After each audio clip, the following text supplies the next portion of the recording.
আসসালামু আলাইকুম ওয়া রাহমাতুল্লাহ। সুধী দর্শক, দেশের প্রধান প্রধান জাতীয় দৈনিক পত্রিকার শিরোনামে স্থান করে নেওয়া গুরুত্বপূর্ণ খবরগুলো নিয়ে হাজির হলাম আপনাদের সামনে। আশা করি সাথেই থাকবেন। গুরুত্বপূর্ণ শিরোনামগুলোর মধ্যে আজ যা যা থাকছে: অমর একুশে বইমেলা 2026 উদ্বোধনকালে প্রধানমন্ত্রী তারেক রহমান বলেছেন, সরকার দেশটাকে জ্ঞানের আলোয় আলোকিত করতে চায়। তিনি আরও বলেন, বাংলা ভাষা সাহিত্য একদিন বিশ্বজগতে আলো ছড়াবে। 21শে পদক অনুষ্ঠানে প্রধানমন্ত্রী আরও বলেন, উদার গণতান্ত্রিক রাষ্ট্র প্রতিষ্ঠায় কাজ করছে সরকার। পদক অনুষ্ঠানে 9 ব্যক্তি ও 1 প্রতিষ্ঠানকে 21শে পদক প্রদান করা হয়। 10,000 টাকা পর্যন্ত কৃষি ঋণ সুদসহ মাপ, মন্ত্রিসভার বৈঠকে সিদ্ধান্ত।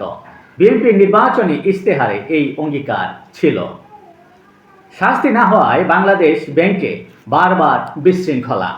মব কালচার শেষ যেন কথার কথা না হয়, বিশিষ্টজনদের অভিমত। মব ঘটনায় জড়িত কর্মকর্তাদের বিরুদ্ধে ব্যবস্থা নেবে কেন্দ্রীয় ব্যাংক। বন্ধ কারখানা খোলার আশ্বাস নতুন গভর্নরের। তিনি আরও বলেন, অগ্রাধিকার পাবে মুদ্রাস্ফীতি নিয়ন্ত্রণ, উচ্চ সুদের হার নিয়ন্ত্রণও। সেনাবাহিনীর শীর্ষে আরও কয়েকটি পদে রদবদল। নতুন QMG শহীদুল হক। 65 প্রকল্পে ব্যয় 80,000 কোটি টাকা বাড়িয়ে গেছে ডক্টর ইউনূস সরকার। ফেসবুক পোস্টে জামায়াতের আমির ডক্টর শফিকুর রহমান লিখেছেন, সরকার সমর্থিত মব কালচারের সূচনা মনে হয় হচ্ছে। অপরদিকে ফেসবুক পোস্টে এনসিপি প্রধান নাহিদ ইসলাম লিখেছেন, বিএনপি সরকার লুটপাটের পথ উন্মুক্ত করেছে। জাতিসংঘের সাধারণ পরিষদের নির্বাচনে ফিলিস্তিনির প্রার্থিতা প্রত্যাহার। প্রতিনিধিত্ব করছে বাংলাদেশ। এই পদে বাংলাদেশের প্রার্থী ডক্টর খলিলুর রহমান।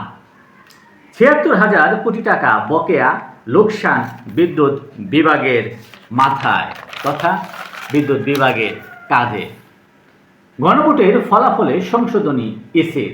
হা ভোট কমেছে 9,74,680টি, না ভোট কমেছে 1,11,495টি।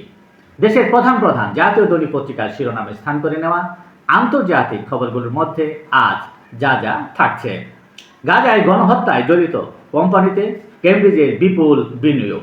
পশ্চিম তীরে ইসরায়েলি বসতিতে কূটনৈতিক সেবা চালু করেছে যুক্তরাষ্ট্র। দফায় দফায় বিস্ফোরণে কেঁপে উঠল কিয়েভ। যুক্তরাষ্ট্রে ড্রোন কারখানা চালু করেছে ইউক্রেনীয় কোম্পানি। চীনে জার্মান চ্যান্সেলরের শহীদ শির সঙ্গে বৈঠক। বাণিজ্য ঘাটতি কমানো ও উন্নত ব্যবসায়িক সম্পর্ক গড়ায় এই বৈঠক অনুষ্ঠিত হয়।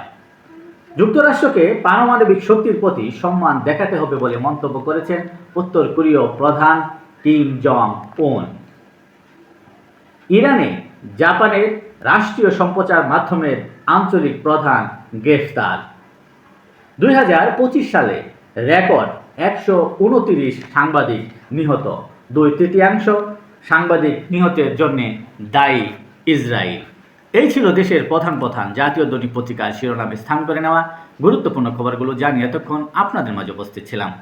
আজকের মতো এখানেই, আবারও দেখা হবে আগামীকাল ঠিক একইভাবে। সে পর্যন্ত অবশ্যই ভালো থাকবেন, সুস্থ থাকবেন। আসসালামু আলাইকুম ওয়া রাহমাতুল্লাহ।